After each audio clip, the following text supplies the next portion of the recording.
오늘도 우리 주님의 크신 위로와 사랑이 오늘 이 예배 자리 그리고 페이스북 라이브를 통해서 예배에 함께 계신 모든 분들에게 같이 하시기를 빕니다.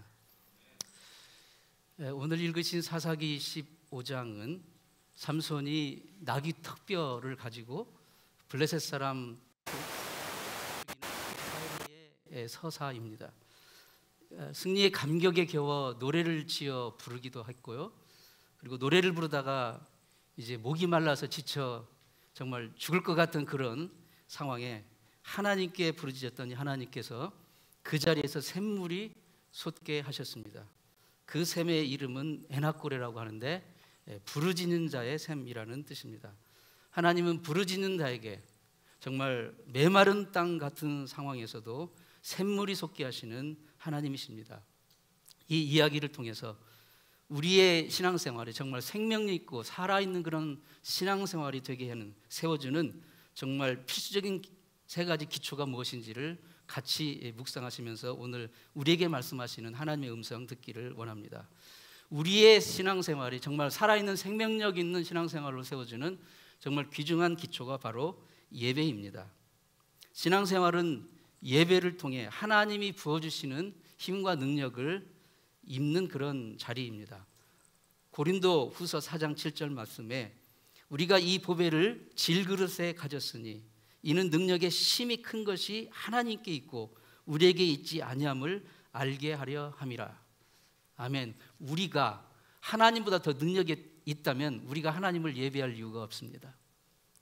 우리가 한없이 미약하고 연약한 존재인 것을 알기 때문에 정말 무한한 능력을 가지신 그분 앞에 우리가 예배하는 것입니다.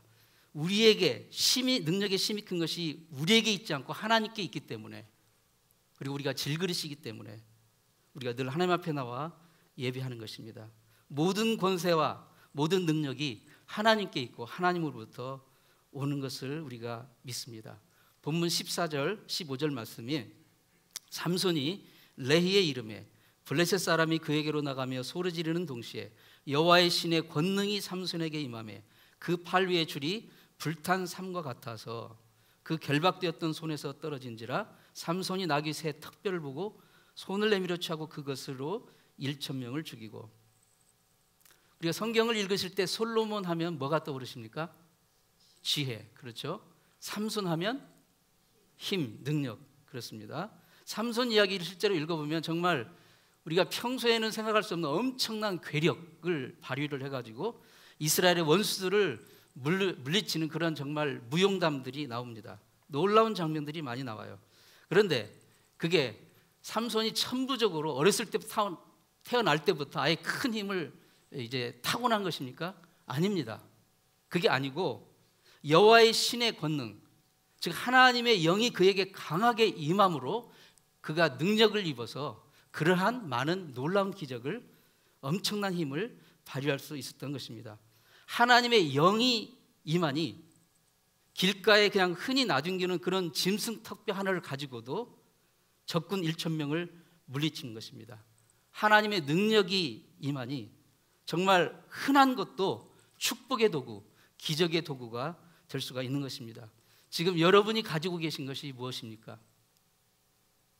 그게 그 자체로는 사실 별 능력이 없어요. 하지만 여러분이 가지고 있는 그것, 여러분이 처한 환경, 그게 무엇이든지 그 위에 하나님의 영이 강하게 임하시면, 하나님의 능력이 임하시면 그게 축복의 도구가 될 수가 있습니다. 종교라는 말을 영어로 릴리전이라고 하는데 라틴어로 릴리기오라는 말에서 왔다고 그럽니다. 근데 이 릴리기오는 묵다, 이게 신발끈을 묶다 할 때 묶다, 결속하다, 연결하다, 연합하다 그런 뜻을 가지고 있다고 합니다. 즉 종교라는 것은 하나님과 인간이 하나로 결속하는 거, 연결되는 것입니다. 묶어지는 거예요. 그래 신앙은 하나님과 내가 하나로 연결되었을 때 나타나는 놀라운 열매, 그게 바로 신앙이라고 할 수가 있습니다. 그러면 하나님과 우리가 연결되는 그런 통로, 그게 무엇입니까? 그게 바로 예배입니다. 하나님은 예배를 통해서 우리와 만나시고 우리와 연결되시고 우리에게 하나님의 영을 부어주십니다. 그래서 하나님은 영과 진리로 예배하는 자들을 찾으시고 또 그렇게 예배하는 자들을 기뻐하십니다. 그리고 그에게 하나님의 영의 능력을 부어주십니다. 18세기, 19세기를 살았던 티모시 드와이트라는 분이 있습니다. 그의 삶에는 정말 예배의 능력이 정말 놀랍게 나타났던 그런 그 인생을 살았던 분입니다. 우리 찬송가 208장에 내 주의 나라와 주 계신 성전과 이 찬송, 이 아름다운 찬송을 만드신 분이에요. 작사하신 분인데 이분이 이 가족이 굉장히 신앙의 가족입니다. 미국의 제1차 대각성 운동을 주도했던 그 유명한 위대한 조나단 에드워드 목사님이 이분의 외할아버지예요. 그러니까 이 양쪽 집안이 다 신앙에 아주 이 유산이 있는 그런 귀한 가문인데 이분이 이제 티모시가 자기 외할아버지 영향도 받았지만 정말 이분도 신앙이 정말 이제 가슴이 끓었던, 가슴이 정말 불타올랐던 그런 분인데 그때 18세기, 19세기 그 어간에 미국의 그 신앙의 상황은 어려웠습니다. 특히 미국 뉴 잉글랜드 지역, 그 미국 동부, 북부 이쪽 지역을 중심으로 거기에 그 엘리트 대학들이 많이 있잖아요. 그 대학을 중심으로 하나님의 그 권위를 무시하고 성경의 권위를 무시하고 하나님의 말씀을 무시하는 그런 풍조가 만연했던 그런 시기였어요. 그래서 교회를 성도들이 나오긴 나와도 정말 뜨겁지가 않아요. 가슴이 냉랭하고 그리고 말씀하고는 상관이 없는 그런 삶을 하루하루 살아가는 그런 정말 무능하고 연약한 모습을 보게 됩니다. 그때 티모시가 마음에 하나님께서 그 불을 심어주셨어요. 내가 식어진 저들의 가슴에 하나님의 말씀의 불을 댕기리라, 이런 결심을 합니다. 그리고 사명감을 가지고 예일 대학에 입학을 해요. 그래가지고 열심히 공부해서 거기서 이제 목사도 되고 교수까지 됩니다. 그리고 나중에는 예일대 총장까지 됩니다. 이분이 이제 총장이 돼가지고 예일대를 정말 자기가 품었던 성령의 불을 이 젊은이들에게 내가 좀 댕겨야 되겠다. 그래서 촛불 설교 때마다 정말 그들의 가슴을 뜨겁게 달구는 그런 강력한 그 메시지를 증거했어요. 그리고 아까 그 작사했던 그 찬송, 그 찬송이 별명이 있는데 미국의 기독교의 불멸의 사사시라고 불리는 찬송이에요. 그 가사와 그 곡조가 정말 뭉클합니다. 이 찬송이. 이 찬송을 계속 부르면서 이 캠퍼스 그 부흥 운동을 주도를 했습니다. 근데 이 비슷한 일이 지금 최근에 켄터키에서 일어났죠.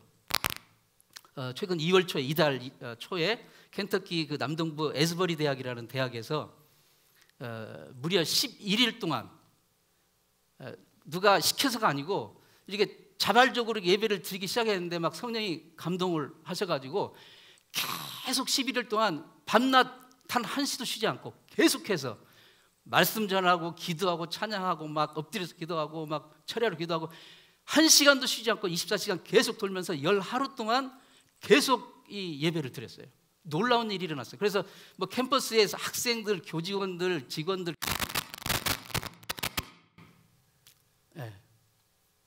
뭔가 좀 일어날 것 같은데요. 이게 막 소문이 나니까 미국 전역에서 사람들이 와가지고 막 예배에 동참을 하게 되고 막 사람들이 돌아가면서 말씀을 전하고 돌아가면서 찬양하고 기도하고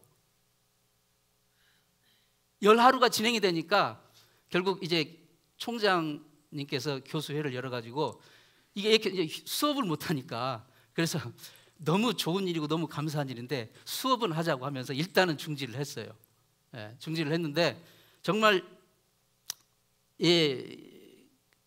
그래서 사람들이 이것을 에스버리 아웃포링, 성령의 강력한 부어주심, 그렇게 그 이름을 붙였습니다. 아직 리바이벌까지라고는 안 붙였다고 해요. 왜냐하면 이 리바이벌, 진정한 부흥은 이러한 그 성령의 부어주심에 이제 통해서 이제 이 충격을 받고 영향을 받은 사람들의 삶이 실제로 변화되었을 때 그것을 진정한 부흥이라고 할 수 있기 때문에 그리로 가고 있는 과정이라고 하지 이걸 아웃포링이라고 그렇게 부르고 있답니다. 어쨌든 저는 이게 일반 교회에서 일어나도 좋겠지만 우리 청년들이 있는 학생 캠퍼스에서 일어나고 있다는 것이 너무 감격이고 감사하고 놀랍습니다.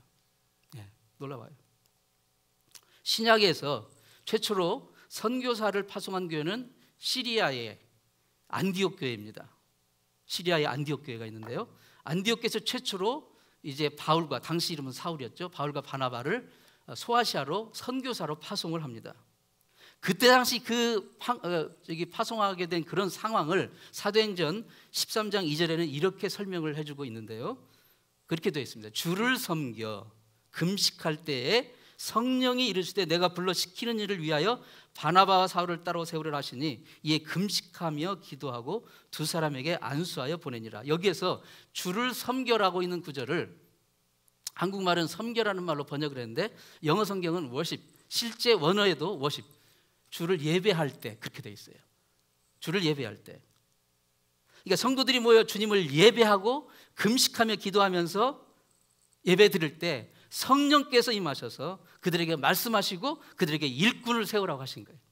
일꾼을 세워서 그들을 복음을 전하는 선교사로, 복음의 일꾼으로 파송을 시킨 겁니다. 복음의 일꾼들은 예배를 통해서 발견되어지고 세워지는 줄 믿습니다. 삼손은 예배를 통해 하나님의 영이 임하여 하나님의 영의 능력으로 원수를 물리치고 승리한 다음에 그 장소를 라맛레히라고, 즉 턱뼈의 언덕이라고 불렀습니다. 예배의 자리가 곧 능력의 자리고 예배의 자리가 곧 승리의 자리임을 선포한 것입니다. 오늘 하나님을 예배하는 이 자리가 여러분을 묶고 있는 모든 어둠의 영들이 그 묶임을 놓고 떠나가는 그런 역사가 있는 줄 믿습니다. 우리의 신앙생활이 정말 살아있고 생명력 있는 그런 그 신앙생활을 세워주는 두 번째 요소가 바로 감격입니다. 감격. 삼손은 하나님이 주시는 승리를 맛보았고 그리고 이렇게 노래했습니다. 가로되 나귀의 턱뼈로 한 더미 두 더미를 쌓았으며 나귀의 턱뼈로 내가 1000명을 죽였도다. 그렇게 노래합니다. 여러분, 패배자는 울고 승리자는 노래합니다. 이스라엘 홍해를 건넌 다음에 모세의 누님 미리암이 여성 찬양대를 조직해가지고 찬양을 하며 워십 댄스, 춤을 추었어요.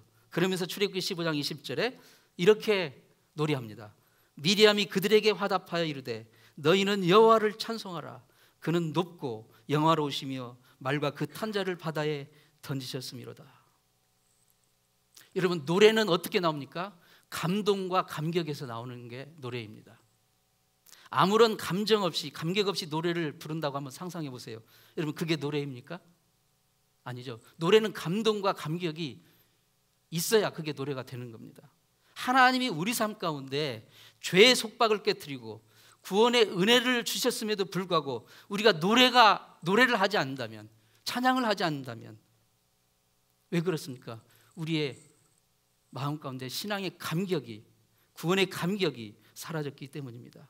신앙이라는 것은 감격하는 것입니다. 감격하는 거예요. 하나님의 은혜의 사랑에 놀라 감격하는 것. 오늘도 우리 찬양했잖아요. Amazing Love. 왜 그렇게 놀라운지, 도대체 그분이, 왕이신 그분이 왜 나를 위해 죽으셨는지 놀랍기만 하다. 신앙은 감격하는 거예요. 놀라워하는 겁니다. 오 놀라운 구세주 예수 내 주 하면서 놀라고 감격하는 것, 그게 바로 신앙이에요. 신앙이 깊어진다는 것은 정말 오래돼가지고 닳고 닳아서 쇠가죽처럼 뻣뻣해진다는 게 아닙니다. 신앙이 깊어진다는 것은, 신앙이 성숙해진다는 것은, 신앙이 살아있다는 것은 오히려 더 어린아이가처럼 부드러워집니다. 그리고 감격합니다. 감사합니다. 아, 하나님의 은혜가 이렇게 놀랍군요 하면서 깜짝깜짝 놀라는 거예요. 은혜가 떨어진 표시가 뭡니까? 나는 다 알아. 나도 다 옛날에 해봤어. 뭐 그까짓 거 그저 그거야. 시니컬하게. 은혜가 떨어진 거예요. 하나님의 말씀과 살아있는 은혜의 감격이 떨어지면 딱딱한 논쟁만 남습니다. 네가 옳으니 내가 옳으니. 성 어거스틴이 그런 말을 했더라고요. 논쟁할 사람은 그냥 논쟁하세요. 나는 하나님의 은혜 가운데 감격할 테니까요. 예수님도 설교하실 때 누가 천국의 주인공이 될 것인가? 순진한 바로 저 어린아이처럼 돼야 된다고 그랬어요. 어린아이의 특징은 뭐에 있습니까? 막 영악하고 막 그 머리가 좋고 똑똑한 것이 어린아이의 특징이 아니라 어린아이의 특징은 모든 일에 감동하고 놀라워할 줄 안다는 거예요. 조그만 그 막 이름 없는 풀 하나만 봐도 막 눈이 막 커지면서 경이롭습니다. 그게 어린아이의 특징이에요. 어른들 눈에는 별거 아닌 아무런 것도 아닌 그런 것들에게서도 어린아이들은 쉽게 감동하고 놀라워합니다. 경의를 느껴요.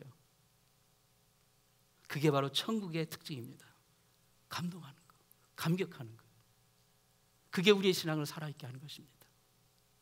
여러분, 처녀총각이 연애할 때 특징이 뭡니까? 다른 사람이 보면 아무것도 아닌 것 같고도 서로 막 키득키득 웃으면서 서로 감격해요. 서로에 대해서 감동하고. 그게 특징이에요. 예. 근데 시간이 흘러가지고 데이트를 하는데도 손을 잡고 있는데도 감동이 없어. 이거는 너무 슬픈 일인 거예요. 쇠가죽처럼 달아가지고 무뎌진 겁니다. 감동이 사라지면요, 그건 사랑이 아니에요. 사랑은 감격과 감동입니다. 이게 막 뻣뻣해지면 아무리 그 전에는 감동이 있을 때는 그냥 포장마차만 데리고 가도 이런 맛 처음이야 하면서 감동합니다. 그런데 이게 뻣뻣해지고 나중에 무뎌지고 쇠가죽처럼 무뎌지면 정말 멋진 고급 레스토랑에 가도 뭐 별거 아니네, 그냥 코스가 다 그거지 그거 뭐. 그러면요 질려가지고 떠납니다. 신앙이든 사랑이든 감동과 감격이 살아있어야 돼요. 네. 부부간에도 한번 손을 잡아보세요. 감동과 감격이 있는지.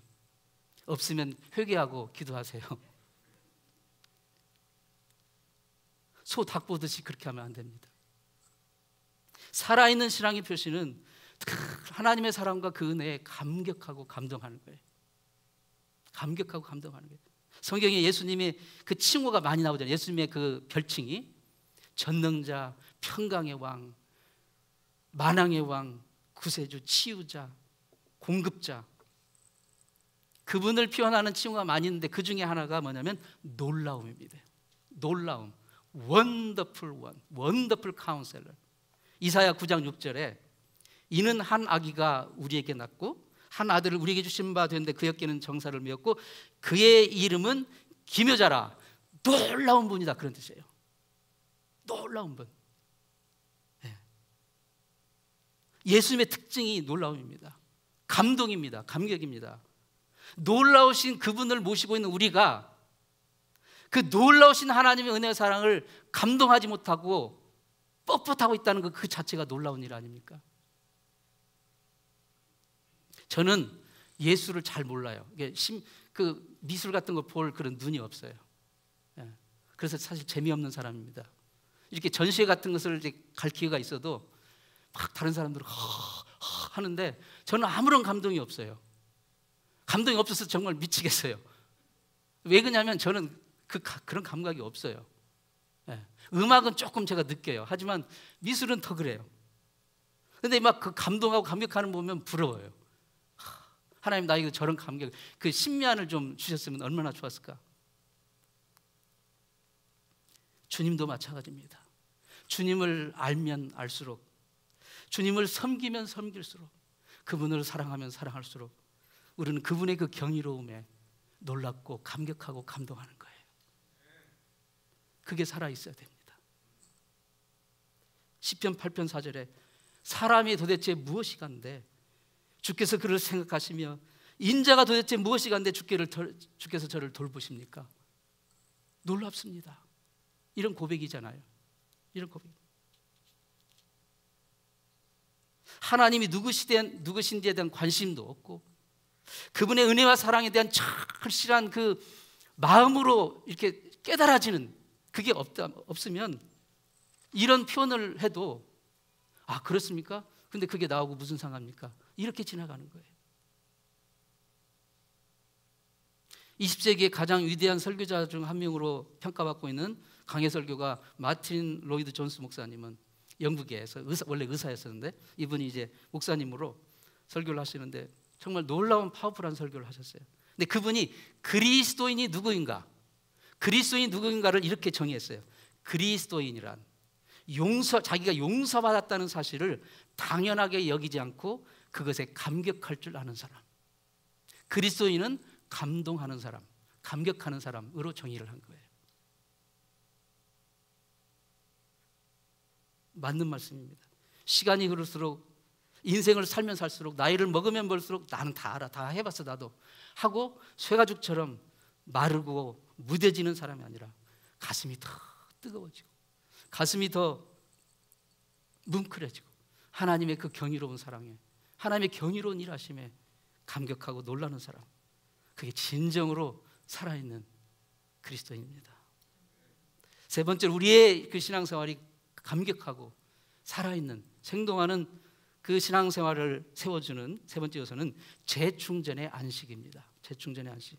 삼손은 지금 큰 승리를 맛봤어요. 그런데 동시에 그 승리의 자리에서 엄청난 갈증, 죽을 만큼의 갈증을 느낍니다.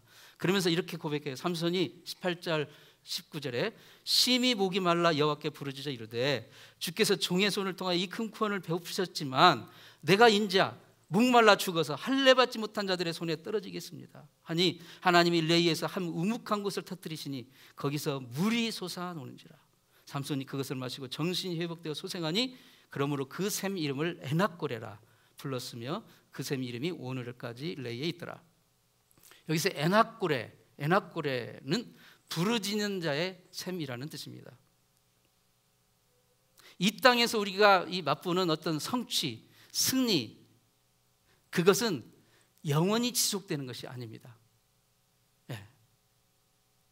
그리고 우리는 아무리 큰 성취와 승리를 맛보았어도 금방 탈진해 버릴 수가 있어요. 열왕기상 19장에 보면 엘리야 선지자가 갈멜산 꼭대기에서 바알과 아세라 선지자 포함한 한 700명이 넘는 이방 그 선지자들과 1대 700의 영적 대결을 벌입니다. 정말 생사를 건 대결을 벌이고 거기에서 정말 대승을 거둡니다. 대승을 거둬요. 그런데 바로 그 다음 챕터에 보면 엘리야가 로뎀나무에 가가지고 거기에 숨어서 죽여달라고 죽기를 구하는 장면이 나와요. 바로 대승이 있고 바로 그 다음 장면이 자기를 죽여달라고, 하나님 나 빨리 걷어가달라고 그렇게 간구하는 장면이 나와요. 이것은 뭐냐면 이 땅에서 우리의 인생의 모습을 보여주고 있는 거예요. 이 땅에서 아무리 큰 성취와 승리를 맛봤어도 그것은 결코 오래가지 않아요. 그리고 그 다음 바로 우리는 정말 죽을 것 같은 갈급함, 탈진, 패배감을 느낍니다. 그러면 우리는 승리한 그 자리에서 그 승리의 도취에 있기보다는 하나님을 찬양하고 그리고 다시 재충전의 안식을 가져야 됩니다. 예수님도 매일 재충전의 안식 시간을 가지셨어요. 마가복음 1장 35절에 이렇게 말씀합니다. 다 같이 시작.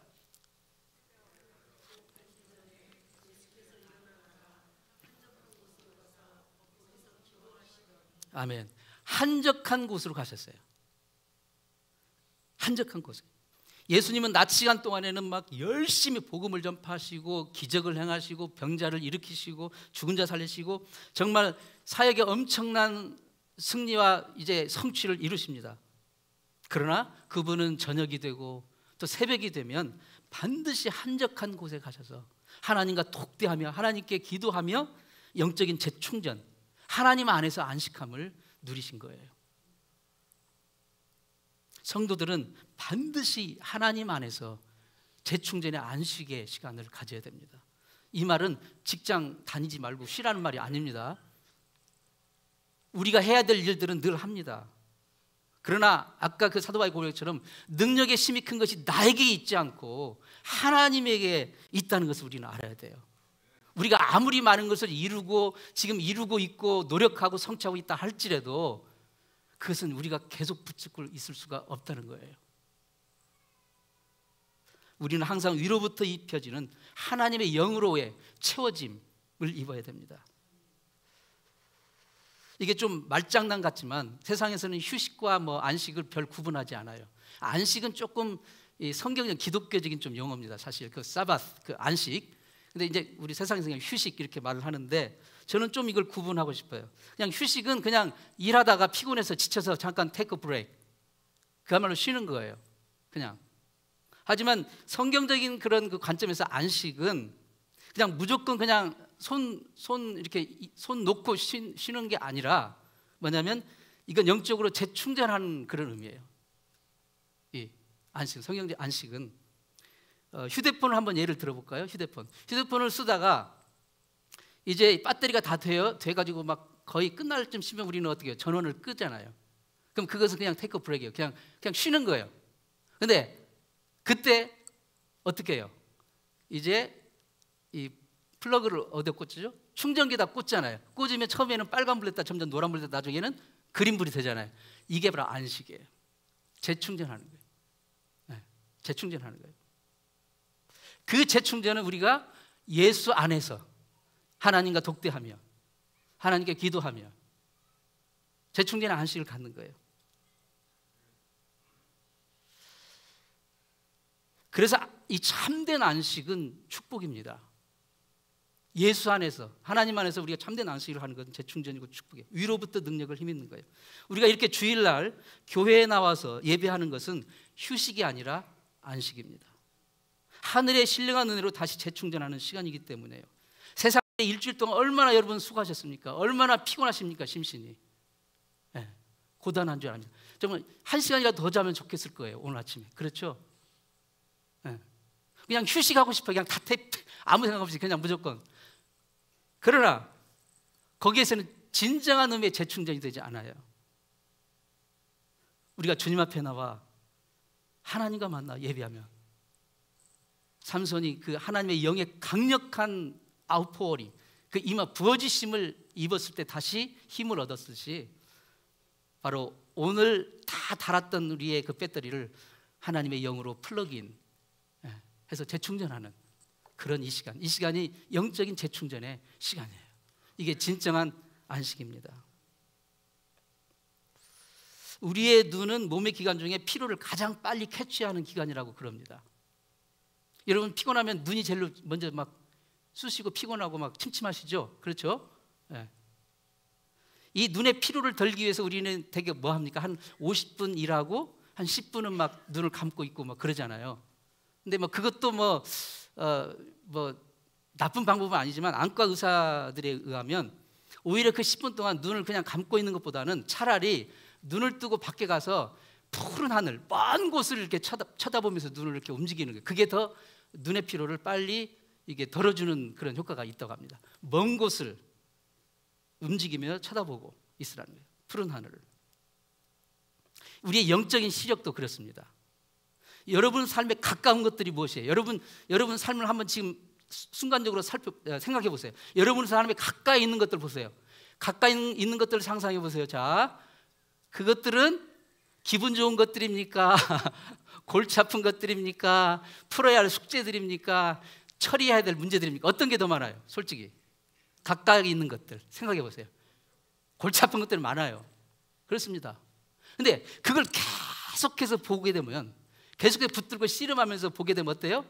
계속 우리 눈이 가장 먼저 피곤을 느끼니까 가장 먼저 영향을 받아요. 영적인 근시안이 되는 거예요.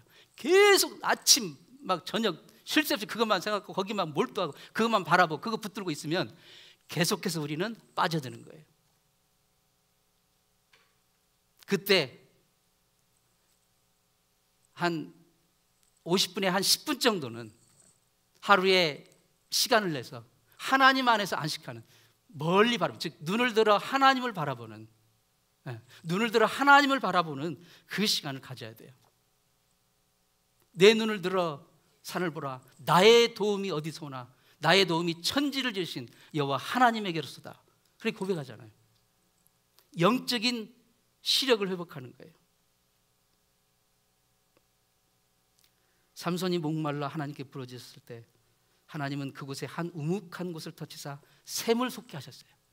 그리고 그 샘에서 마셨을 때 삼손이 다시 기력을 회복하고 소생함을 입었다고 표현합니다. 우리가 인생의 삶의 여정에서 피곤하고 지칠 때마다 바로 부르짖는 자의 샘, 이 에낙골의 샘으로 나와야 됩니다. 영적인 재충전의 안식의 장소인 이 부르짖는 자의 샘, 그곳으로 나와 주님이 주시는 그 생수를 마셔야 됩니다. 우리는 이 회복과 소생함을 얻게 될 것입니다.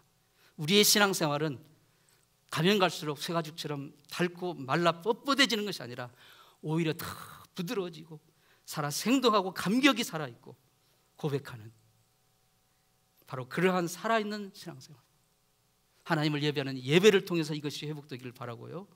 하나님의 구원과 은혜가, 하나님의 용서가 당연한 게 아니라 정말 생각하면 할수록 놀랍고 경이롭고 감사하고 감격한 그 감격을 놓치지 말기를 바랍니다. 인생에 여러분 눈앞에 있는 현안들, 그것들만 골몰하지 마시고 잠시 눈을 들어 하나님을 바라보시면서 여러분의 영적인 시선을 회복할 수 있기를 축원합니다. 주님이 주시는, 주님만이 주시는 에나꼬레의 샘, 부르짖는 자의 샘, 거기로 나와서 주님이 주시는 생수로 정말 다시 회복함을 잇는 저 여러분 되시기를 축원합니다. 기도하겠습니다. 하나님 아버지, 삼손의 능력과 성취가 자기 자신에게서 나온 것이 아니라 하나님의 영으로 부어주신 그 능력으로 말미암았음을 기억하게 하여 주옵소서. 우리 삶 가운데 하나님의 영의 능력으로 부어지는 그 예배를 회복시켜 주옵소서. 주님의 구원의 은혜에 대한 감격이 고리타분한 굳어진 이야기가 아니라 지금 내 삶 가운데 정말 살아 역사하는 감동과 감격이 되게 도와 주옵소서. 부르짖는 자의 샘에 나와 주님의 주시는 생수를 마시며 주님 안에서 참 안식을 누리는 우리가 모두가 되게 도와 주옵소서. 예수님의 이름으로 기도드리옵나이다. 아멘.